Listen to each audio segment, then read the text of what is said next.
18 वर्षों से बिहार के माननीय मुख्यमंत्री नीतीश कुमार जी मुख्यमंत्री की कुर्सी पर विराजमान रहे हैं और अब उनके राजनीतिक जीवन का एक अंतिम पारी चल रहा है। और अंतिम पारी में वो पार्टी की ओर से बाबा साहब भीमराव अंबेडकर जी के सपनों को साकार करने की अब उनको याद आ रही है। बिहार के तमाम महादलित समाज के लोग, दलित समाज के लोग ये देख रहे हैं कि 18 वर्षों के शासनकाल में माननीय मुख्यमंत्री जी क्या किए हैं। और आज भी अनुसूचित जाति, अनुसूचित जनजाति समाज में बहुत बुद्धिजीवी तबका के लोग, नौजवान सब आगे बढ़ रहा है। वो एनालिसिस तो करेगा बिहार के 18 वर्षों के शासनकाल का। और आज जो गठबंधन है माननीय मुख्यमंत्री जी के साथ 15 वर्षों के आदरणीय लालू प्रसाद जी और आदरणीय राबड़ी देव जी के शासनकाल का भी एनालिसिस तो करेगा कि आज भी बिहार के 38 जिला में कितना सामाजिक न्याय में कमजोर लोग, जो दलित, शोषित, वंचित समाज के लोग हैं, जिनके घर में आज भी चूल्हे नहीं जलते हैं। जीतन राम मांझी हो या चिराग पासवान हो, इन लोगों के जो साथ में जुड़े हुए हैं, उन्हें भी खींचने का काम कहीं ना कहीं किया जाएगा। देखिए, इससे कोई असर पड़ने वाला नहीं है। अब जिसकी पार्टी ही डूबती हुई नैया है और जिसकी पार्टी दूसरे ऊपर आश्रित होने जा रहा है, तो उसके बारे में हम क्या बोल सकते हैं? या भीम संवाद से कितना फर्क पड़ेगा समाज? देखिए, भीम संवाद से कोई फर्क पड़ने वाला नहीं है। नमस्कार, बहुत स्वागत है आपका लाइव बिहार में। मैं आपके साथ रूपम। देखिए, जदयू भीम संवाद करवा रही है 26 तारीख को भीम संवाद हो रहा है और उसके लिए तैयारी अभी से ही जोरों शोरों से हो रही है।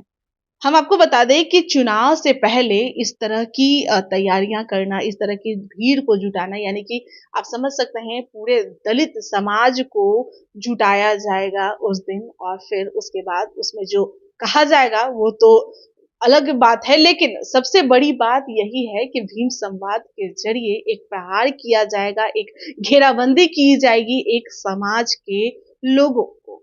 आज बात करने के लिए आरएलजेडी के प्रवक्ता राम पुकार जी हमारे साथ जुड़े हुए हैं।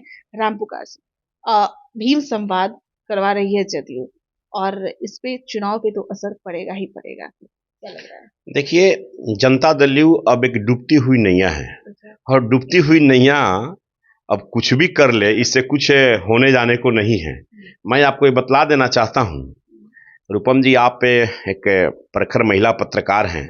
देखिए, 18 वर्षों से बिहार के माननीय मुख्यमंत्री नीतीश कुमार जी मुख्यमंत्री की कुर्सी पर विराजमान रहे हैं और अब उनके राजनीतिक जीवन का एक अंतिम पारी चल रहा है। और अंतिम पारी में वो पार्टी की ओर से बाबा साहब भीमराव अंबेडकर जी के सपनों को साकार करने की अब उनको याद आ रही है, इसलिए वो लोग भीम संवाद करवा रहे हैं। इससे समाज में कोई असर होने वाला नहीं है। बिहार के तमाम महादलित समाज के लोग, दलित समाज के लोग ये देख रहे हैं कि 18 वर्षों के शासनकाल में माननीय मुख्यमंत्री जी क्या किए हैं, क्या क्या योजना लाए हैं, क्या क्या लाभ उन समाज को मिला है जो हमेशा सामाजिक न्याय के प्रति हमेशा उपेक्षित समाज जिया है। वह सब समाज को क्या मिला, ये पूरी गणना आप कर रही है। और आज भी अनुसूचित जाति, अनुसूचित जनजाति समाज में बहुत बुद्धिजीवी तबका के लोग, नौजवान सब आगे बढ़ रहा है। वो एनालिसिस तो करेगा बिहार के 18 वर्षों के शासनकाल का। और आज जो गठबंधन है माननीय मुख्यमंत्री जी के साथ 15 वर्षों के आदरणीय लालू प्रसाद जी और आदरणीय राबड़ी देव जी के शासनकाल का भी एनालिसिस तो करेगा।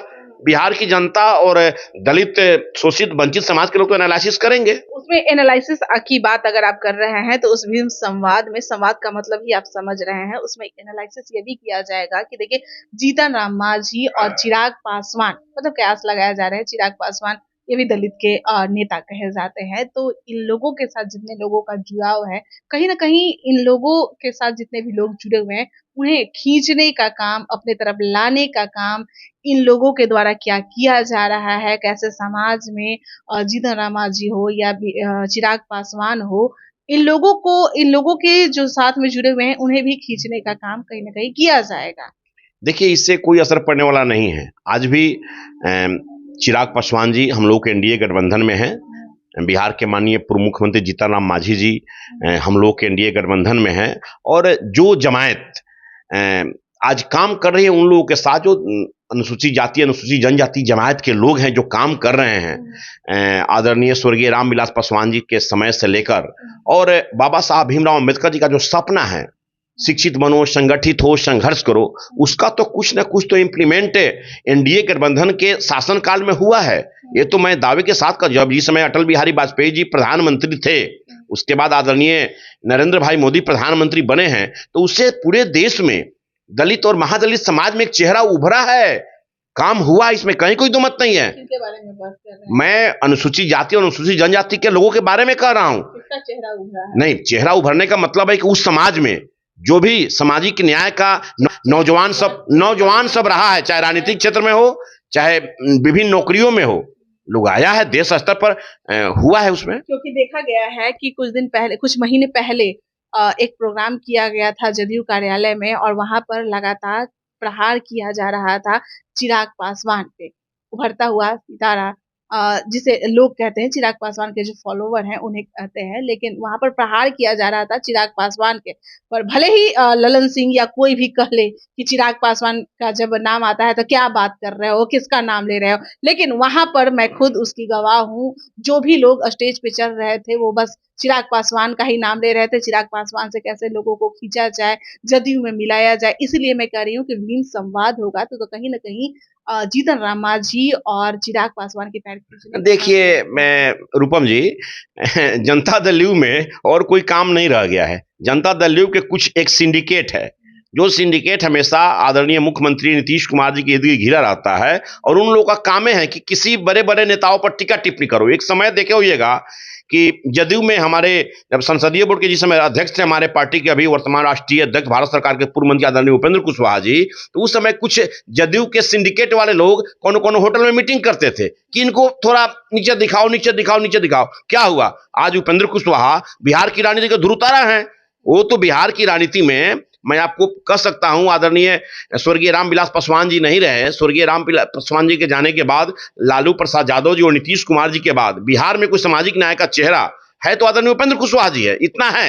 लेकिन जदयू में क्या है कि नेता का शिकायत करते रहो, बोलते रहो, उनका अपना कोई आइडियोलॉजी है नहीं, अपना कोई विजन है नहीं, सिर्फ इर्द गिर्द घिर कर और किसी बड़े बड़े नेताओं का आलोचना करते रहो। अब जिसकी पार्टी ही डूबती हुई नैया है और जिसकी पार्टी दूसरे ऊपर आश्रित होने जा रहा है, तो उसके बारे में हम क्या बोल सकते हैं? भीम संवाद से कितना फर्क पड़ेगा समाज? देखिए, भीम संवाद से देखिए भीम संवाद से कोई फर्क पड़ने वाला नहीं है। बिहार की जनता 15 वर्षों का शासनकाल आदरणीय लालू प्रसाद यादव जी और आदरणीय राबड़ी देवी जी के शासनकाल को भी देख रहा है, और 18 वर्षों के आदरणीय नीतीश कुमार जी के शासनकाल को देख रहे हैं।